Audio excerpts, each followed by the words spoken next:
Live from New Delhi, you're watching DD India News Hour, India's voice to the world. I'm Ramesh Ramachandran. Coming up in the next hour. As South China Sea tensions hots up, India ramps up defense and security ties with the Philippines, supports Manila in upholding its national sovereignty. A bridge in the U.S. city of Baltimore collapses after being hit by a cargo ship, sending several vehicles into the chilly waters below. State of emergency declared. WikiLeaks founder Julian Assange wins temporary reprieve. A British court rules that he can appeal against UK government decision to extradite him to the US on espionage charges. And New Zealand accuses China of hacking its parliament a day after the UK accused Beijing of a cyber attack on its electoral commission and accessing personal details of more than 40 million voters.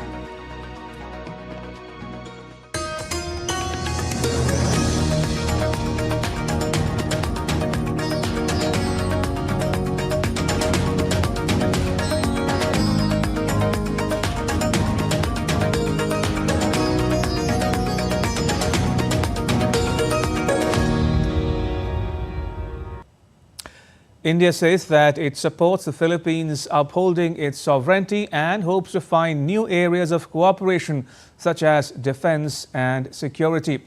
India's Minister of External Affairs Subramaniam Jaishankar on Tuesday held talks with his Filipino counterpart in Manila. For its part, the Philippines says the two countries are exploring ways of ensuring that the Indo-Pacific stays free and peaceful. India's External Affairs Minister Dr. Subramaniam Jaishankar reiterated the country's support for upholding the sovereignty of the Philippines at a joint news conference with his Filipino counterpart, Enrique Manalo. I take this opportunity to firmly reiterate India's support to the Philippines for upholding its national sovereignty. As the world changes, it is essential that countries like India and the Philippines cooperate more closely to shape the emerging order. Underscoring new areas of cooperation such as defense and security, Minister Jaishankar said that India and the Philippines are committed to maritime security. We are both important maritime nations. We're not only important maritime nations, I think as the Secretary pointed out, we are at two ends, in a manner of speaking, of the Indo-Pacific. Not exactly ends, but let's say Philippines is in the middle, we are at one end. It's also a fact that we are two nations who make a very exceptional commitment to global shipping. So every country has an interest in maritime security, in maritime safety.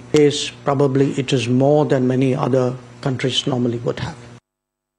Dr. Jaishankar held a wide-ranging discussion with Secretary Manalo on advancing India-Philippines ties in political, trade and investment, infrastructure, development cooperation, education, digital technology, culture and consular domains. They also exchanged views on global, regional and multilateral issues such as the Indo-Pacific, ASEAN, West Asia, Ukraine, non-aligned movement and the United Nations.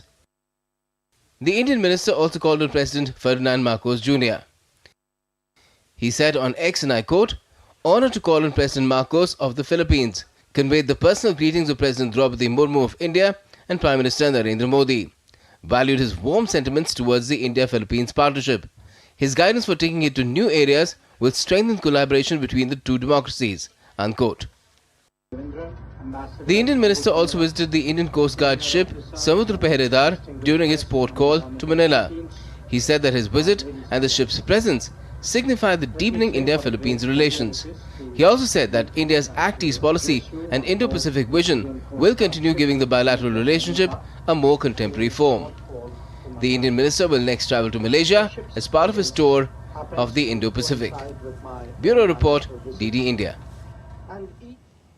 Shifting focus to West Asia now, Israel has dismissed Hamas's ceasefire demands as delusional after the outfit stuck to its original proposal calling for Israel's full withdrawal from Gaza and a permanent ceasefire. Also, Israel rejected the call for a ceasefire without the release of hostages held by Hamas in Gaza. Meanwhile, Israel's Prime Minister Benjamin Netanyahu cancelled an Israeli delegation's visit to the US, much to the disappointment of the Biden government.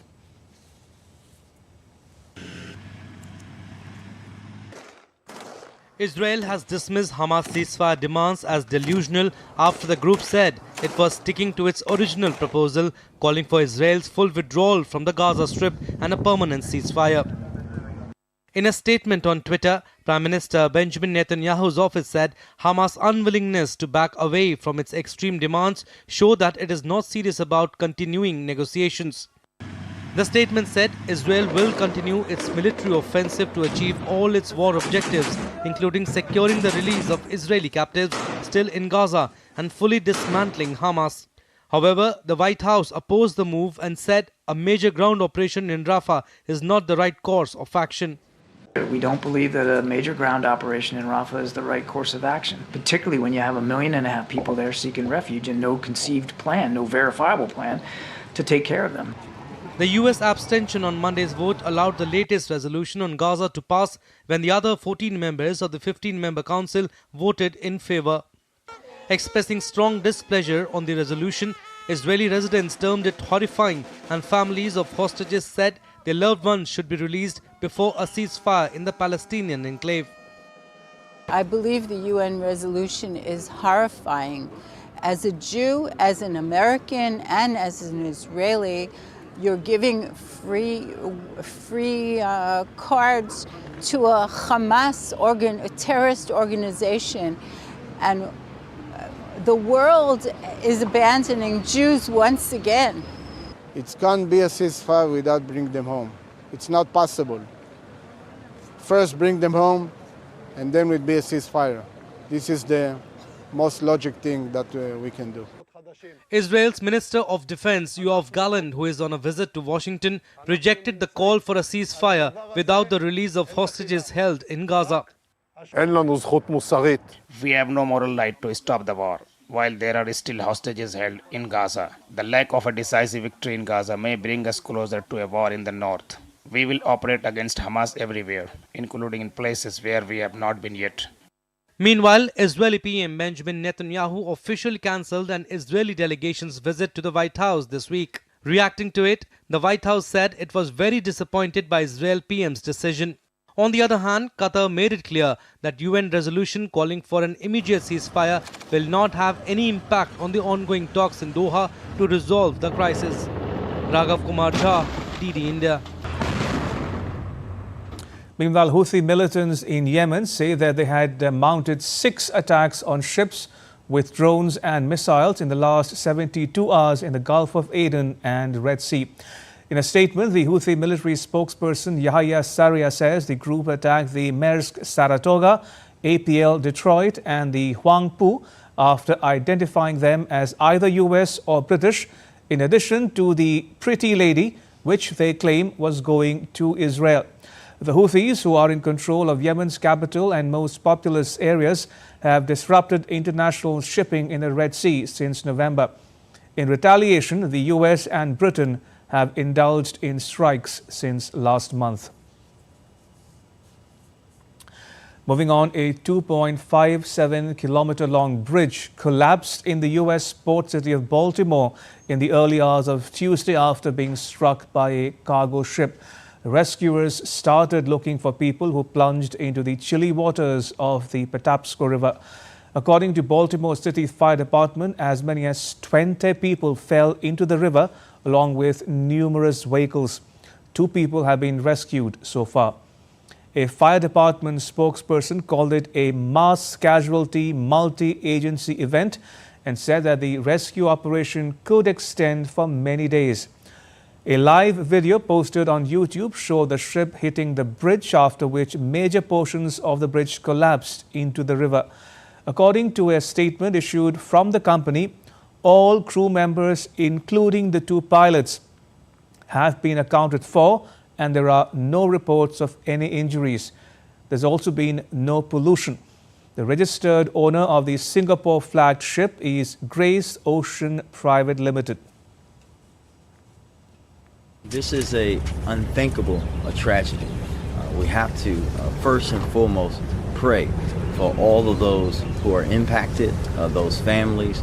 Pray for our first responders and thank them, all of them working together, city, state, local, to make sure that we are working through this tragedy. This is an ongoing active research that we're having right now. We're going to continue, as you heard from Chief Wallace, throughout. As long as we have to be doing that, we will do it. But we have to be thinking about the families and people impacted, folks who we have to try to find and save. This is what our focus should be on right now. Maryland Transportation Secretary Paul Whitefeld said that he is searching for everyone who was on board that ship. We're basically searching for everyone that was potentially on the bridge. As you can imagine, it's the middle of the night. You know, what type of traffic was there? How many workers were there? Workers, they obviously come to a project, but other workers show up sometimes. So that's what we're investigating right now. An official at the Institution of Civil Engineers in the UK says that it is extremely unusual to have a bridge collapse caused by ship impact. It's extremely unusual to have a bridge collapse caused by a ship impact. We do get instances of ship impact on piers, but normally piers are designed to accommodate a certain level of impact from ships and from shipping that's expected in that area. This is the first major collapse due to ship impact for about 40 or 50 years, and it is a surprise to see the images that we all saw this morning. And DD India's Simon Marks has more from Washington, D.C. Well, there is a search and rescue operation underway now, and the Transportation Secretary in Baltimore has described the collapse of this bridge and the events leading up to it as catastrophic. We've had within the last few minutes a statement from the White House. The president has been briefed on the collapse of the Francis Scott Key Bridge in Baltimore and the ongoing search and rescue efforts. He will continue to receive updates from his team throughout the day. That's the word from the White House at the scene in Baltimore. And the authorities are still trying to determine precisely how many people may have been swept into the water. And that's very difficult to resolve, because even though this took place at 1:30 in the morning, there will have been cars and trucks crossing that absolutely pivotal structure at that time of night. And we also understand that there were some transportation workers who were engaged in some roadway repairs who were on the bridge at the time, and it's feared that they may have been swept into the water. With every passing hour, of course, there will be challenges to keeping hopes alive for those people swept into the river, because the water will have been very chilly. We're told that there were no casualties on board the Dali, which is a Singapore-flagged vessel. Owners and managers are largely Indian nationals, and in a statement that has just been released, the company confirms that all 22 crew aboard the vessel are Indians. Now, there are obviously massive questions relating to how this incident occurred. There were 2 pilots on board the vessel, as is normal when ships of this size are leaving the port of Baltimore and navigating their way through the waters and into the open ocean. Still to come on DD India News Hour. Russia remands an 8th suspect in pre-trial custody for giving up accommodation to the 4 men accused of carrying out the Moscow concert hall attack. Farmers stage a protest in Belgium's capital Brussels ahead of a meeting of EU agriculture ministers, block the area with 250 tractors. And a suicide bomber rams a vehicle into a convoy of Chinese engineers in northwestern Pakistan, killing 5 Chinese nationals.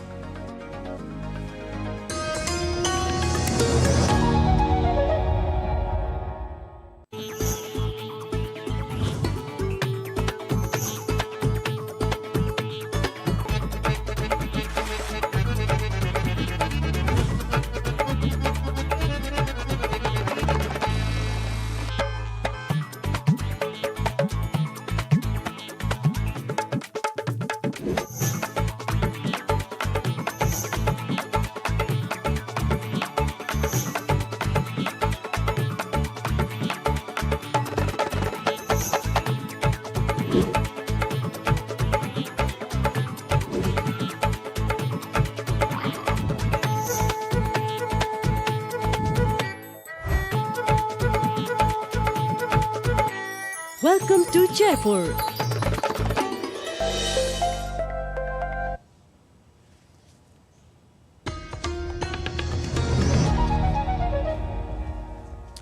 You're watching DD India News Hour. I'm Ramesh Ramachandran. Now, following the deadly terror attack at the Moscow concert hall, a series of investigations and arrests have been set in motion. Russia's President Vladimir Putin has called the Moscow shooting the part of a broader scheme of intimidation orchestrated by Ukraine. Russia remanded an 8th suspect in pre-trial custody on Tuesday. In the wake of the tragic Moscow concert hall attack, in which at least 139 people died, a sequence of legal processes, inquiries and apprehensions have been initiated. An 8th suspect, Kyrgyzstan-born Alisher Kasimov, was remanded in pre-trial custody for allegedly providing accommodation to the 4 Tajik men involved in the attack.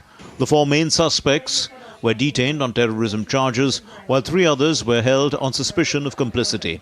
The United States publicly expressed its belief that radical Islamists were responsible for the deadly assault near Moscow, a claim acknowledged by Islamic State terrorist group. However, the Russian President Vladimir Putin has cast a doubt over these assertions and said that the shooting fits into a wider campaign of intimidation by Ukraine.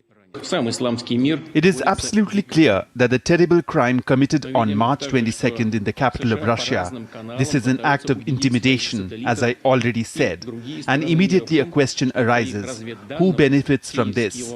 This atrocity may be just a link in a whole series of attempts by those who have been at war with our country since 2014 by the heads of the neo-Nazi Kiev regime. And the Nazis, as is well known, have never hesitated to use the dirtiest and most inhumane means to achieve their goals.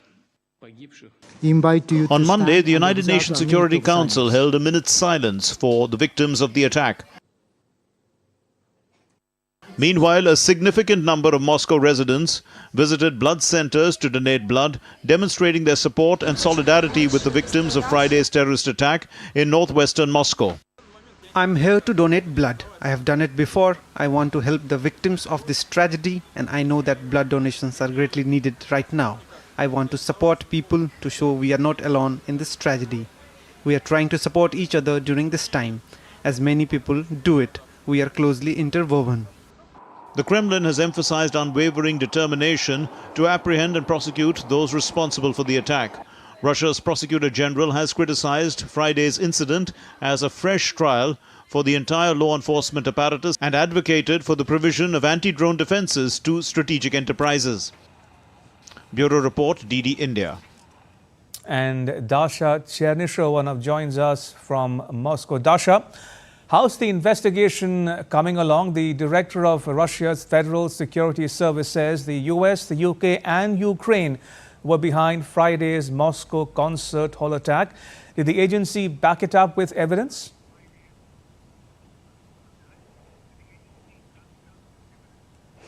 Well, what we are hearing from the Russian officials at the moment is that the investigation is still ongoing, but the preliminary information they have received from the suspects while questioning and getting the information from them does prove, according to the Russian officials, the Ukrainian trace. Now, what they do say is that they have not established yet who is the mastermind who was behind perpetrating this attack, but at the same time, the head of the Russian FSB, Alexander Bortnikov, said that they do see from the testimonies who arranged arranged and who was recruiting the attackers. At the same time, he said that this attack was carried out in Russia in order to sow panic, to destabilize the internal situation. That, according to the Russian authorities, did not happen. On the contrary, they all insist that the Russian society has managed to get together and to be even more united. The understanding among the Russian special services and the intelligence is that the Islamic State banned in Russia would not have been able to arrange this attack alone. They are also sending the narrative that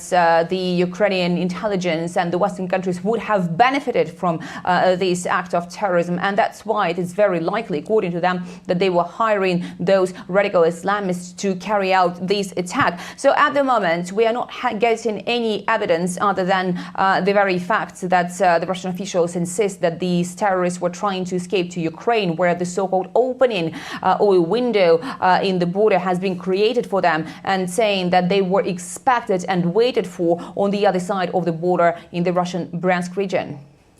Also, Dasha, has the Russian government shared information with media about the co-conspirators of the attack? An 8th suspect, we are told, is reported to have been remanded in pre-trial custody for allegedly giving accommodation to the 4 Tajik men involved in the attack.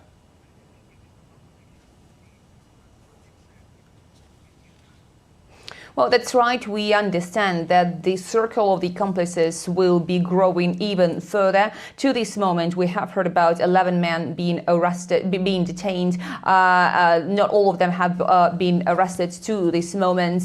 So certainly the investigation is ongoing. The 4 men that were charged with terrorism first, they were said to be the exact shooters of these deadly incidents. But the other 4 are said to have been accomplices who were helping with providing accommodation, with getting a car, with transferring the money. So as the investigation is ongoing, the expectation is that the circle of the accomplices will be growing wider. What the authorities are saying is that they have had indeed the information about the terrorist attack being prepared on the Russian soil, but the information they had was not quite specific. And this is with regards to the statement by the US saying that they have warned the Russian side that there could be an attack taking place. Also, the Russian authorities say that they knew that there was a perpetrated act of terrorism prepared for the time of the Russian election the weekend before. So certainly what we are hearing from the authorities is that they do everything possible now to establish who is behind this attack, who was the mastermind. But in the meantime, there are so many questions among the Russian society that have to be answered. Indeed, we leave it at that. Dasha, thank you. That was my colleague Dasha Chernyshova reporting from Moscow. Right, moving on, authorities in Turkey have detained at least 147 people who were suspected ties to the Islamic State terror group. In a post on X, Turkey's Interior Minister said the suspects were found to have been active within the terror group. The minister said that 2,733 suspects belonging to the Islamic State of Iraq and the Levant were detained in 1,316 operations during the year 2023 and 2024. Turkey designated the ISIL as a terror organization in 2013 and has been attacked by the group multiple times since then. In other news, it's more waiting for Julian Assange for now. A UK court has given the United States 3 weeks to provide a series of assurances. If those assurances are not forthcoming, then the leave to appeal will be granted. US prosecutors are seeking to put Assange on trial on 18 counts related to WikiLeaks' high-profile release of vast troves of confidential US military records and diplomatic cables. Assange's legal battles in Britain began in 2010, and he subsequently spent 7 years holed up in Ecuador's embassy in London before he was dragged out and jailed in 2019 for breaching bail conditions. The court's decision today demonstrates just how flawed the US extradition request is. We are 5 years into this process now, 5 years in which Julian Assange has been in prison here in the UK without conviction, on remand, in relation to an extradition request that should never have been brought, and that we've seen today from the court's decision raises fundamental concerns about free speech, the First Amendment, and the risk that a journalist and publisher could be subjected to the death penalty.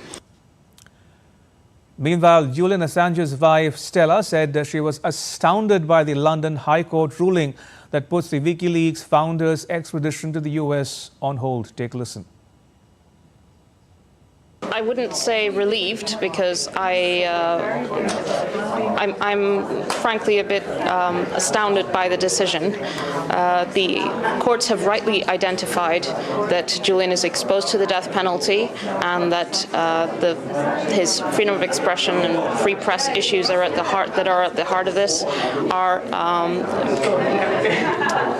major roadblocks to his extradition, and yet they have invited the United States to issue political assurances in order to address that. The case should have been thrown out. Julian should not be spending another day in prison. And DD India's Stuart Smith has more from London.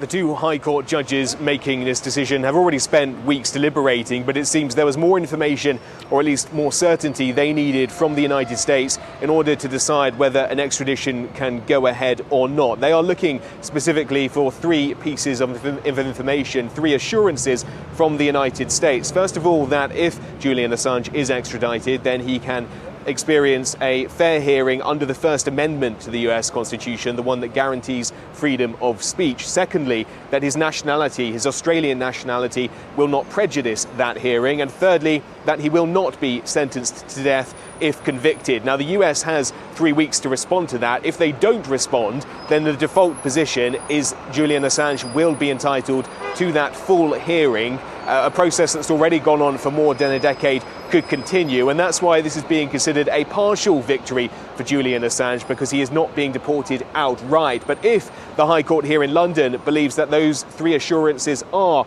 satisfactorily made by the United States, then it would be a case of him being extradited from the UK, though what still remains is that option to appeal to the European Court of Human Rights outside the UK justice system, which is most likely his final attempt to stop extradition if UK courts decide that he can be sent to the United States.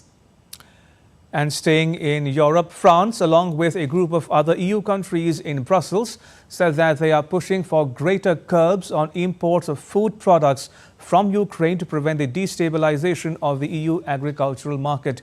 EU members are debating how to grant Ukraine a year-long further extension of tariff-free access to its markets, while also placating farmers who have protested for months against EU environmental rules and cheap imports. France's agriculture minister said that destabilized markets could affect public support for Kiev, which would neither be in the interest of the EU nor Ukrainians.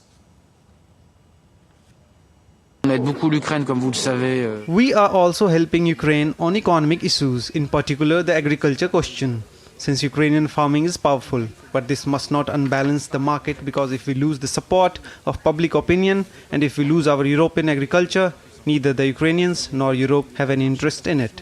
So it is this position of balance that we hold, and that I believe which is fair position of unwavering support to Ukraine, but not at the cost of destabilization of markets, which would be too strong and which would go against the Ukrainians. And ahead of the meeting of the EU agriculture ministers, protesting farmers in Brussels blocked the European Union district with about 250 tractors on Tuesday. In a statement, they said that progress on fair pricing had been made, but more was needed to protect and support farmers' income in a way that responds to current climate and environmental challenges.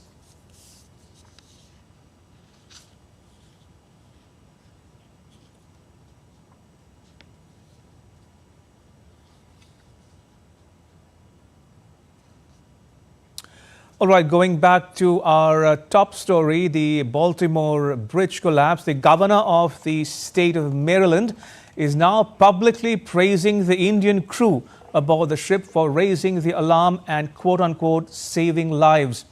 A mayday call was issued before a container ship struck a pillar of the Francis Scott Key Bridge in Baltimore, a decision Maryland Governor Wes Moore said saved lives ahead of the bridge's collapse early on the morning of 26th of March. The crew on the vessel were able to notify authorities of a power issue and that they had lost power on the ship, which alerted officials who were able to stop some vehicles from crossing the bridge before the ship collided with it. DD India's Simon Marks joins us from Washington, D.C. for more on this piece of news coming in from Baltimore. Simon, good to have you join us on the show. Fill us in on the latest you're able to pick up on this bridge collapse in Baltimore. Well, there is no question, Ramesh, that there are heroes of the hour, and they are the 22 crew members aboard the Dali. All of them, we understand, Indians, who are now being widely praised by the governor of Maryland, also by Maryland's junior senator, Chris Van Hollen, for their actions as they realized that the ship was sailing towards the bridge and was likely to collide with the central span of the bridge that upheld it. They raised the alarm in sufficient time to allow the authorities back on land to stop further vehicles from getting onto the bridge. Now, there were vehicles that were already on the bridge that were then subsequently swept into the water. Their occupants, of course, now the subject of the ongoing search and rescue operations that are taking place in the icy waters of the river that the bridge used to span. But there is no doubt that the authorities on the ground in Baltimore say that the situation could have been much worse had the crew on board the vessel not raised the alarm. There is actually also a report here, unconfirmed, that an effort was made to drop anchor by the crew on board that ship as they realized that the ship had lost all power, lost control, was unable to impact the direction in which it was sailing, and immediately raised the alarm and told the officials in the port of Baltimore that a collision with the bridge was possible. Now, all of this, of course, is going to be subject to an investigation that's going to be led by the National Transportation Safety Board here in Washington, D.C. It has already dispatched a team to Baltimore to lead the investigation. They'll be joined by Singaporean officials because the Dali is a Singaporean flagged vessel owned by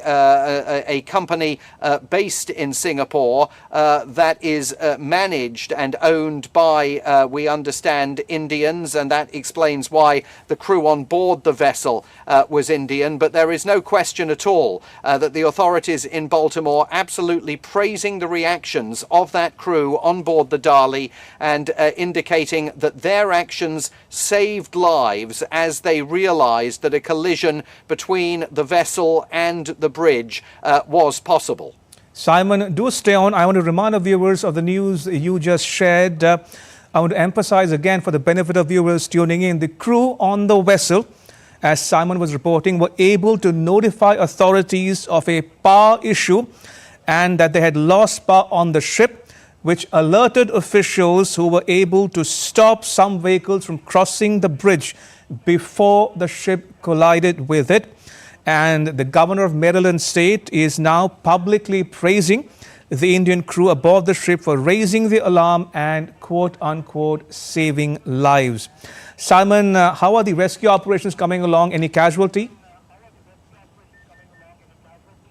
Well, it's very difficult, as you can imagine, Ramesh. It's now just after midday here in the United States. It's 23 hours since this awful accident occurred. There are an unknown number of people missing, not just people who were driving vehicles across the bridge at 1:30 in the morning when this disaster occurred, but also we understand members of a road repair crew that were on the bridge conducting repairs as the ship collided with the central span supporting the bridge. And, you know, the video of the accident demonstrates how rapidly the bridge came down after that collision. It comes down in a matter of seconds, plunging into the icy waters. Colleagues of mine at the scene have witnessed fresh rescue boats arriving and preparing to take to the waters as this search and rescue operation continues. We know that 2 people were pulled from the water, one of them in serious condition now in hospital. At least 7 others are feared to be missing, but the precise number could rise because the authorities are having to go through surveillance videotape gathered by the security cameras on the bridge to get a very clear sense of how many people and how many vehicles may have been swept into the water. But again, a situation that the authorities say could have been much worse had it not been for the actions of the crew conveyed by radio to the authorities in the port, warning them that their ability to control the direction in which the ship was moving had failed, that propulsion on board the ship had encountered some kind of absolutely disastrous difficulty. It was the alarm that they raised that may have prevented potentially a pretty substantial number of additional people from being swept into the waters, because even at 1:30 in the morning, that bridge, which carried Interstate 695, one of the major highways in this part of the eastern seaboard, heading north from Baltimore into northern and eastern Maryland, there would have been some pretty substantial traffic on that bridge even at 1:30 in the morning, which is why, of course, this has proved to be such a catastrophic event, an event that has really shocked people in this region. Everyone, virtually everyone who lives here will at some point have crossed that bridge, and its disappearance as a result of this disaster is going to raise some real economic questions for the region moving forward, and also for the port of Baltimore. We know that there are 40 ships preparing to arrive at one of America's busiest ports, the port of Baltimore, over the course of the next few hours. They may be significantly delayed in their ability to reach the port and to have the cargo that they're bringing to the United States taken off the vessels that they're sailing in. Simon, thank you. Appreciate it. That was Simon Marks reporting from Washington, D.C. And still to come on DD India News Hour. A deep dive into India-Philippines relations as New Delhi ramps up defense and security ties with Manila. All the latest on India's general election, the largest democratic exercise of its kind in the world. And grand celebrations mark Bangladesh's 54th Independence Day.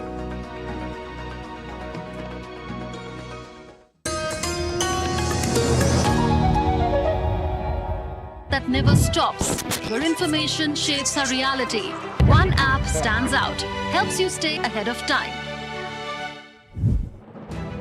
Introducing the DD India app, your gateway to a world of news right at your fingertips. Your most trusted source of news goes global, goes digital.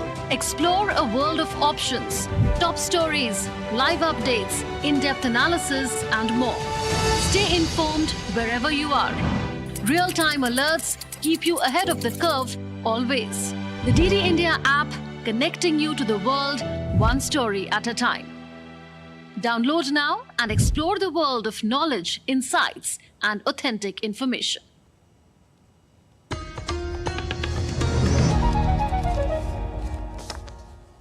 You're watching DD India News Hour. I'm Ramesh Ramachandran. A quick recap of the headlines. As South China Sea tensions hot up, India ramps up defense and security ties with the Philippines, supports Manila in upholding its national sovereignty. A bridge in the U.S. city of Baltimore collapses after being hit by a cargo ship, sending several vehicles into the chilly waters below. State of emergency declared.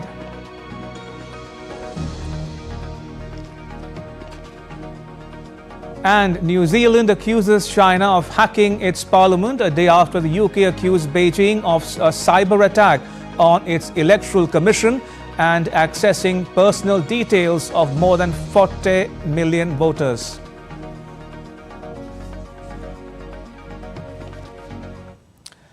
All right, going back to the top story, as South China Sea tensions hot up, India has ramped up its defense and security ties with the Philippines, supports Manila in upholding its national sovereignty.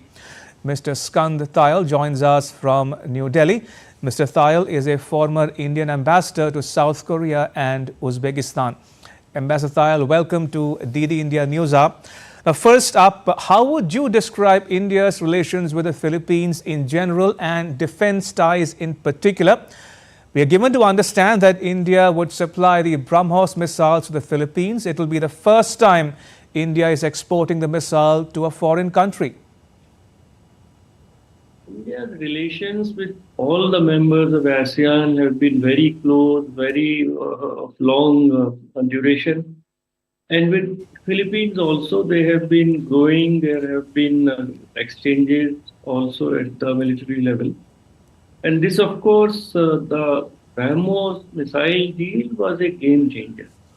$375 million deal, and 3 batteries of BrahMos missiles will be supplied to Philippines, which are really required by Philippines to defend its maritime borders, which are being encroached upon by China.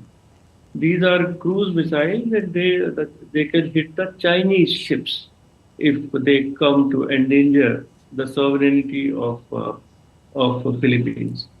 Now, Philippines has been trying to come to some kind of a deal with China. Former President Duterte had practically surrendered to China, but China kept on pressing and enhancing its claims. And ultimately, President Duterte was very, very frustrated and had to reverse. He had totally spoiled his relations with the United States. Right. Had practically broken off the defense ties with the United States, which have all been restored gradually.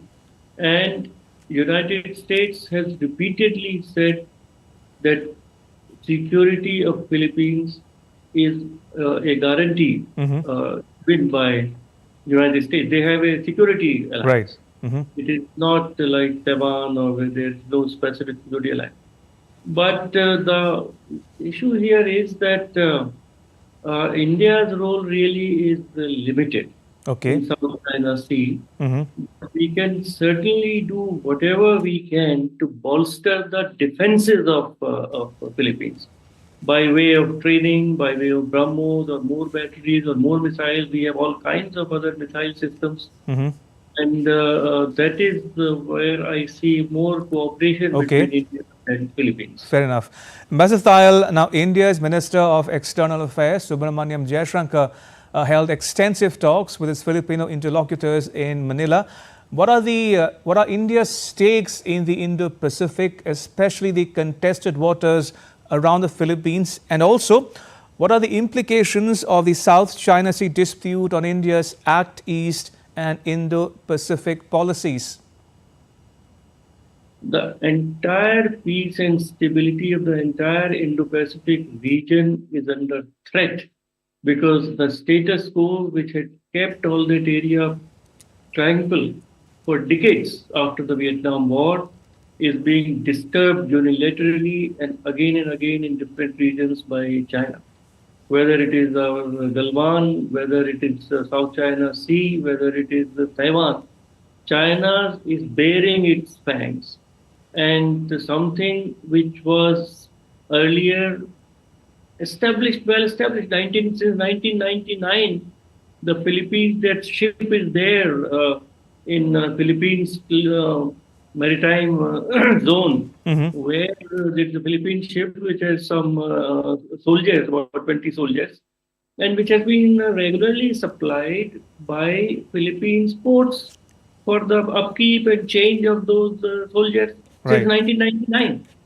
And since a couple of years, China has started disturbing that movement of Philippine boats, supply boats, and is threatening Philippines to and I'll quote today what they said. China has said that relations with Philippines are at a crossroads, and he has said threatened that Philippines should choose prudent path. That is threatening, bullying a small country, Philippines. We all recall that China has no claim at all under the UNCLOS, that arbitration award, which was about 6 years back. We all recall that award, and China defied that United Nations Conference Law of the Sea award. This, and even if anybody looks at the map and that 9-dash line claimed by China, it makes no sense. The dots, the dashes are so far away from the Chinese coast and Chinese mainland. It's pure bullying. It is pure harassment of small countries. Absolutely. And all the right-thinking countries of the world who believe in a rule-based order must come to the support of Philippines. And India has very clearly, openly has come to declared, and as our External Affairs Minister said, India supports Philippines in upholding its national sovereignty. And of course, China has not liked it, and China has said that they asked India to respect its claim on SCS, respect its illegal claim. What cheek China has. But things are getting more difficult. Okay. Because perhaps China feels that America is already involved in 2 wars. And if China pushes Philippines, America will not be able to come to its support. I think that is what Chinese calculation is. But sometimes calculations can go very, very wrong. We have seen with what happened with Russia and Ukraine.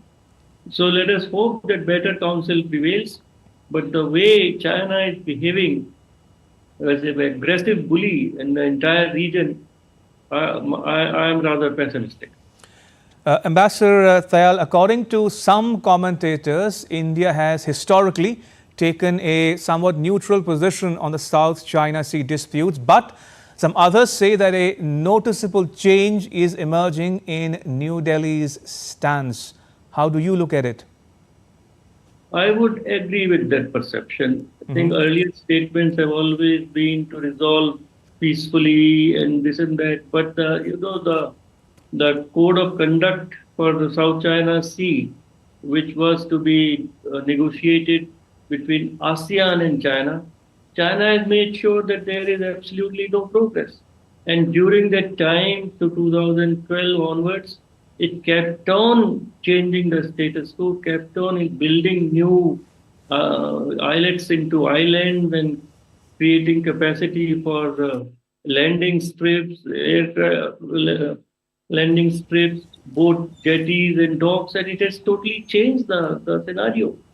And so now it is a little late for all that to be reversed, short of a war.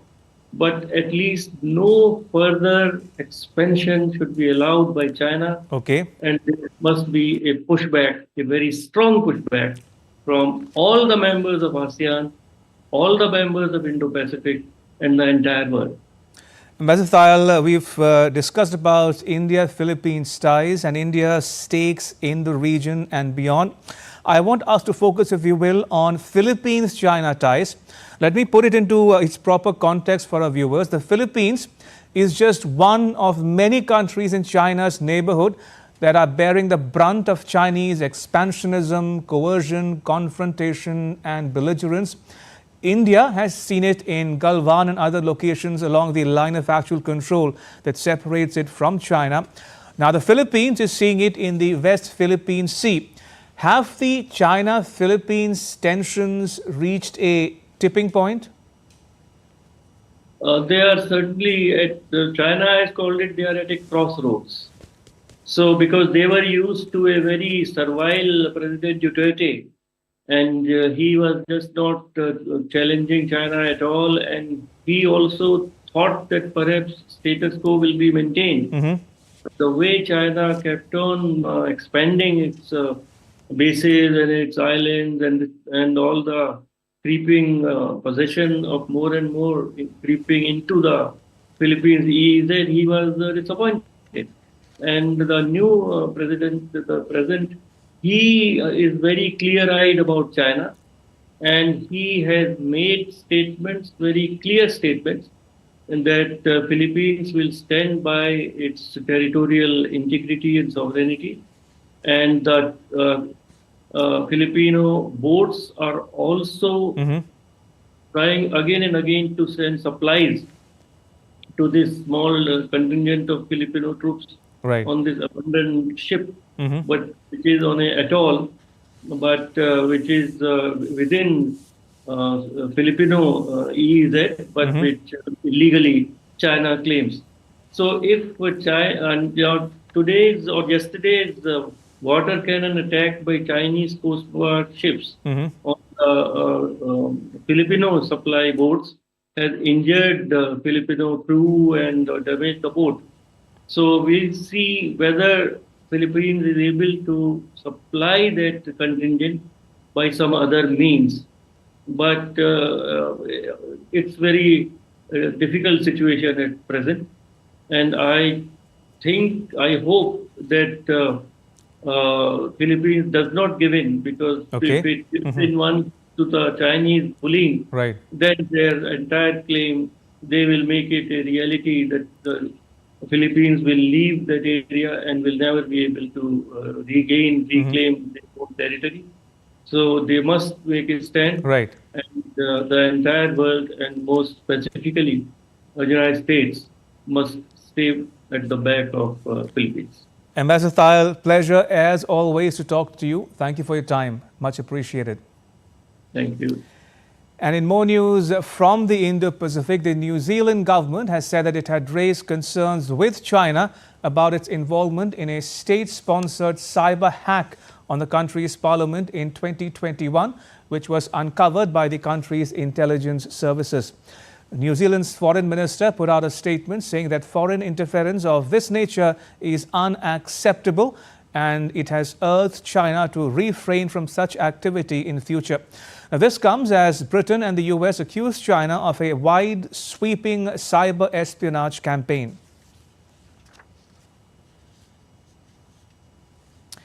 All right, let's now get you the latest on what's happening in India in the run-up to the world's largest democratic election.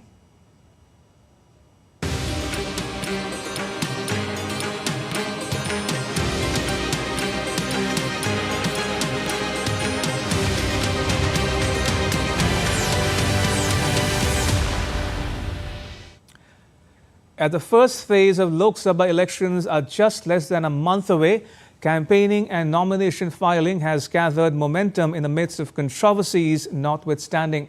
The next report tells you about the hustle and bustle of campaigning, as well as all political developments that took place on Tuesday.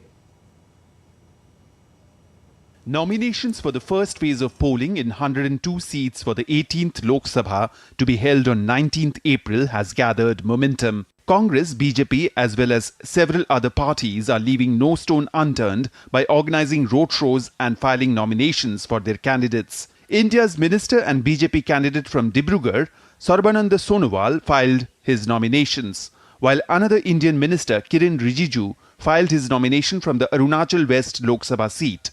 In the northern state of Uttarakhand, the Pauri Garhwal seat is seeing BJP candidate Anil Baluni in the fray, and he filed his nomination, while in the Tehri Garhwal Lok Sabha seat, BJP candidate Mala Rajya Lakshmi Shah filed her nominations.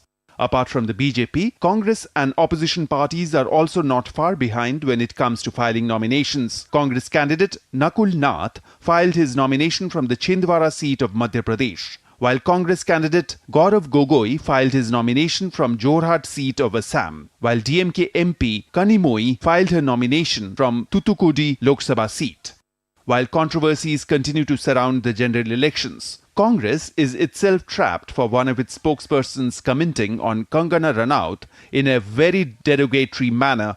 BJP and Congress both principally are against use of derogatory language against women. आप ये समझिए, जो social media की chairperson है वो कह रही है उनके अकाउंट कई लोग डील करते हैं। बहुत साफ है कि कांग्रेस की जो बातें हैं, इनके अकाउंट्स कहां से डील होते हैं, ये देश को समझना चाहिए। कौन कौन सी शक्तियां डिजिग्नेटेड डिजाइन मैसेजेस भेज देती हैं जो सीधे एज इट इज कर दिए जाते हैं। ये अपने आप में इस बात को प्रमाणित करता है कि कांग्रेस और इंडी गठबंधन किसी अज्ञात शक्तियों के हाथ में खेल रहा है। सुप्रिया जी ने बहुत साफ तरीके से बताया क्या हुआ। कांग्रेस पार्टी का इसमें बहुत सीधा समय है। ये बिल्कुल ऐसी चीज है जिसका सार्वजनिक रूप में ऐसी भाषाओं का कहीं कोई जगह नहीं है।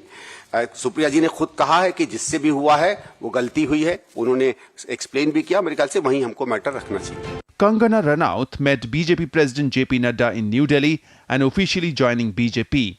The ruling party has released its sixth list of 3 candidates for upcoming parliamentary elections. The party has fielded Kanhaiya Lal Meena, Indu Devi Jatav and Thanujam Basanta Kumar Singh. As of now, the names of 402 candidates have been announced. BJP has announced that the party would contest the upcoming Lok Sabha elections alone and would not form an alliance with the Shiromani Akali Dal. The Janata Dal Secular Party in India's southern state of Karnataka released its list of candidates for Mandya, Hassan and Kolar Lok Sabha seats. The regional party is contesting the election in alliance with the BJP in Karnataka. BJP protested in the national capital demanding resignation of Delhi Chief Minister Arvind Kejriwal after his arrest in the liquor policy case. Meanwhile, Aam Aadmi Party workers also staged a protest against the arrest of Kejriwal in Delhi. Bureau Report, DD India. In some more news from South Asia, Bangladesh is celebrating its 54th Independence Day. The day marked the start of the Liberation War of Bangladesh in 1971, which ended with the birth of Bangladesh and the defeat of the Pakistan Army at the hands of the joint forces of Bangladeshi freedom fighters and the Indian Army. Grand celebrations in Bangladesh on the occasion of the 54th Independence Day, a day which marks the beginning of the freedom struggle in the South Asian country. Every year, Bangladesh commemorates its liberation movement on 26th March, the day which began with the declaration of independence in 1971 by Mukti Bahini, freedom fighters led by Sheikh Mujibur Rahman. Before the independence, Bangladesh was the eastern part of Pakistan, and the freedom struggle of Bangladesh started after the western Pakistan discriminated with the east politically, socially and economically, leading to the demands of a separate country. In 1970 Pakistani general election, under the military government of President Yahya Khan, the largest political party Awami League led by Sheikh Mujibur Rahman won a clear majority. However, the Western leadership refused to hand over power to Sheikh Mujibur Rahman. The resulting mass protests in the east were brutally suppressed by the Pakistani army, which caused a massive refugee movement into neighbouring India. East Pakistani guerrilla forces supported by India fought with the Pakistani army in the late autumn of 1971. West Pakistan responded with air attacks on India, resulting in an open war between the two powers beginning on December 3rd. As a result, as India directly entered into the conflict, it sent its armed forces to assist the freedom fighters in Bangladesh and ultimately defeated the Pakistani army with a surrender of over 95,000 Pakistani soldiers. A surrender which is considered largest in the world after the Second World War, leading to the formation of Bangladesh with Sheikh Mujibur Rahman as its president. As Bangladesh marks its Independence Day with parades, speeches, fairs, gun salutes and ceremonies, the day also marks the sacrifice of about 3 million people who lost their lives in the freedom struggle against Pakistan and the atrocities the people of Bangladesh had to face to gain independence. Akshay Dongre, DD India. And with that, it's a wrap on this edition of DD India News Hour. Let us know your thoughts on the news of the day. You can connect with us on Facebook, X and Instagram. You can also check out our website, ddindia.co.in. We'll be back with more news as it breaks here on DD India. I'm Ramesh Ramachandran. From all of us here in New Delhi, thanks for watching DD India News Hour.